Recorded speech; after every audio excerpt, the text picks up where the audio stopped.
ప్రియమైన దేవుని బిడ్డారా, ప్రభు యేసుక్రీస్తు నామములో మీ అందరికీ వందనములు.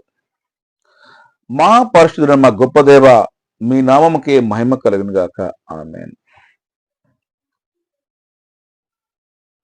విశ్వాసము, నమ్మకము. ప్రభు యేసుక్రీస్తు నందు మనము విశ్వాసము కలిగండి. ఆయన నమ్మి ఆయన విశ్వాసమైనటువంటి జీవితం జీవించుట, యథార్థమైనటువంటి జీవితం, నీతిమంతునిగా జీవించుట, దేవుని వాగ్దానము ప్రకారం నడుచుకుంటా. మనం ఆలయంలో వెళ్ళినప్పుడు నూతన సంవత్సరాలు కానీ పండుగ దినాల్లో దేవుని ఆలయంలో మన వాగ్దానాలు ఇస్తుంటారు. ఆ వాగ్దానాలు తీసుకున్న తర్వాత మన చదివి పరిశుద్ధ గ్రంథంలో వాగ్దానాలు తీసుకున్న తర్వాత ఆ వాగ్దానం ప్రకారము దేవుడు మనతో మాట్లాడిన ఒక రీతిగా, ఆ వాగ్దానంలో ఉన్న వాక్యం ప్రకారము, పరిశుద్ధ వాక్యం ప్రకారము దేవుడు ఈ సంవత్సరంతో మమ్మల్ని అందరిని ఆశీర్వదిస్తాడు, మా స్థితిగతులను మార్చేస్తాడు, మమ్మల్ని దీవిస్తూ ఆయన కృప మాకు ఈ సంవత్సరంతో ఆయన కృప దయ మాపై కరుణ ఉంటుందని ఎంతో విశ్వాసంతో వాగ్దానం యొక్క వచ్చినటువంటి వాక్యానుసారం జీవిస్తారు. అది విశ్వాసము. అబ్రహాం గారికి ఎంతో వృద్ధాప్యం, అంటే చాలా ముసలివాడు అయిపోయినాడు. అయినప్పటికీ దేవుడు, ఇదిగో అబ్రహాము, నువ్వు నీ సంతతిని ఆకాశములో ఉన్న నక్షత్రాల కంటే ఎక్కువ అంటే నక్షత్రంలాగా విస్తరిస్తాయి అని చెప్పి అన్నాడు. కానీ ఆయన దేవుని యందు విశ్వాసం కలిగి, అది నీ చిత్తమే తండ్రి అన్నాడు. తన దేశం నుంచి ఏరే దేశమునికి వెళ్ళు అని చెప్పి అన్నప్పుడు తన సంతతిని తీసుకొని వాళ్ళందరినీ, వంశులందరినీ తీసుకొని అతను ఏరే దేశానికి ఎటు వెళ్ళాలో తెలియదు. దేవుని వాగ్దానం ప్రకారం బయలుదేరిపోయాడు. అది దేవుడి యొక్క వాగ్దాన ప్రకారం వెళ్ళాడు. అది విశ్వాసం అంటే. అందుకే అబ్రహాం గారిని నీతిమంతుడు అని దేవుడు అన్నాడు. యథార్థమైనటువంటి జీవితం జీవిస్తాడు అబ్రహాం గారు.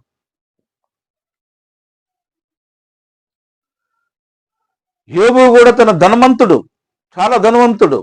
ఆయన సాతాను శోధనలు వచ్చినప్పుడు తన యొక్క ధనమంతా కూడా 1 by 1 అక్కడొక్కడ అంతరించిపోతా ఉన్నాయి.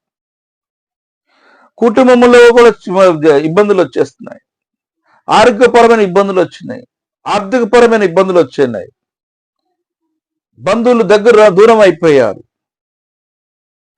అనేక అవమానాలు ఎదుర్కొన్నాడు.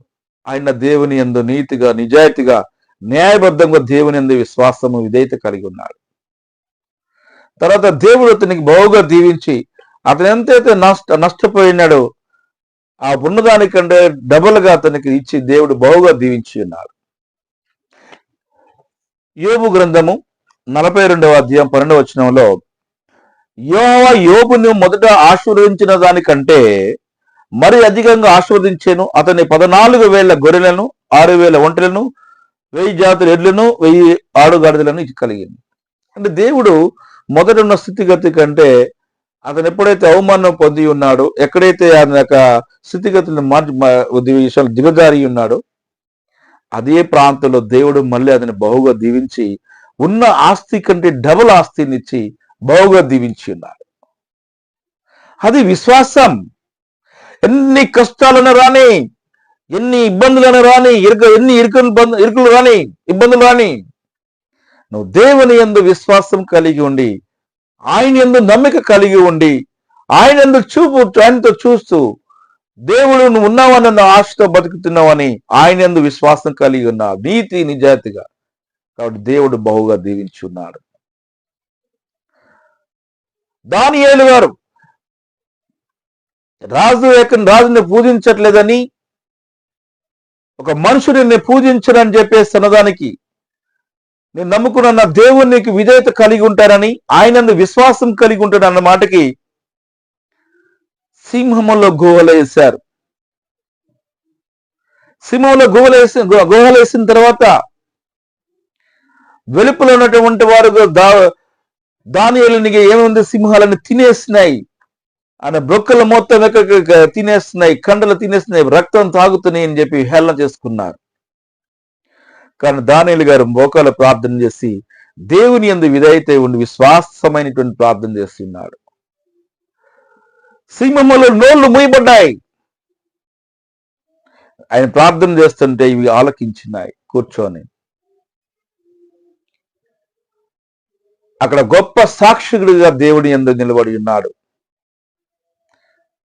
దానియేలు నమ్ముకున్న దేవుడు యథార్థవంతుడు, నీతి గలవాడు, నిజాయితీ అయినటువంటి రాజు ప్రకటన చేస్తున్నాడు. విశ్వాసం కలిగినటువంటి జీవితం జీవించినాడు.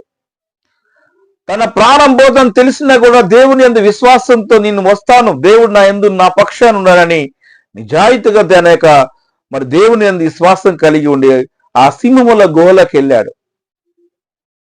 ఆ యథార్థమైనటువంటి జీవితం, దానియేలు లాంటి జీవితం కావాలి మనకి.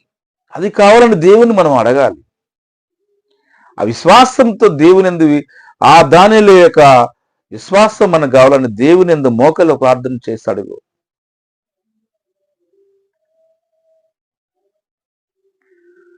విశ్వాసత్వం కలిగినటువంటి జీవితం కలిగి ఉండాలి.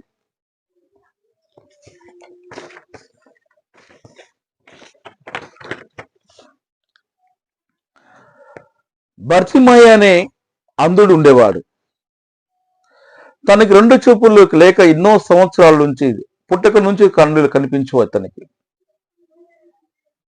దేవుని యందు విశ్వాసం కలిగి ఉండి ప్రభు యేసుక్రీస్తు వెళ్ళు మార్గములో అక్కడ కూర్చుని ఉన్నాడు. ఓ రక్షకుడా, ఓ బోధకుడా, నేను నా కన్ను లేనిటువంటి ఎన్నో సంవత్సరాల నుంచి నేను ఇబ్బంది పడుతున్నప్పుడు దేవుని అతని దగ్గరికి వెళ్ళి నీకు నేనేమి చేసేదని అడిగినప్పుడు నాకు కళ్ళు కనిపించేట నా కళ్ళు చూపు కావాలని దేవుని అడిగాడు. నీ విశ్వాసమే నిన్ను రక్షించును అని చెప్పి దేవుడు వాగ్దానం ఇచ్చాడు. అప్పుడు తన 2 కళ్ళు చూపు వచ్చినాయి. దేవుని యందు విశ్వాసించి ఉన్నాడు. ఎన్నో సంవత్సరాల నుంచి కళ్ళు లేనటువంటి అతను అంధుడు దేవుని పూర్తిగా నమ్మి విశ్వాసంతో దేవుని యందు నమ్మటం వల్ల 2 కళ్ళు వచ్చినాయి. యథార్థమైనటువంటి జీవితం జీవించాలి. దేవుని యందు నమ్మక ఉంచాలి. ప్రభు యేసుక్రీస్తు నందు నమ్మకమైన జీవితం కలిగి ఉండాలి. వాగ్దానాల ప్రకారం మనం జీవించాలి. ప్రభు యందు మన విశ్వాసత కలిగి ఉండి ఆయన యందు మనం నివసిస్తే మన స్థితిగతులని మార్చగల దేవుడైన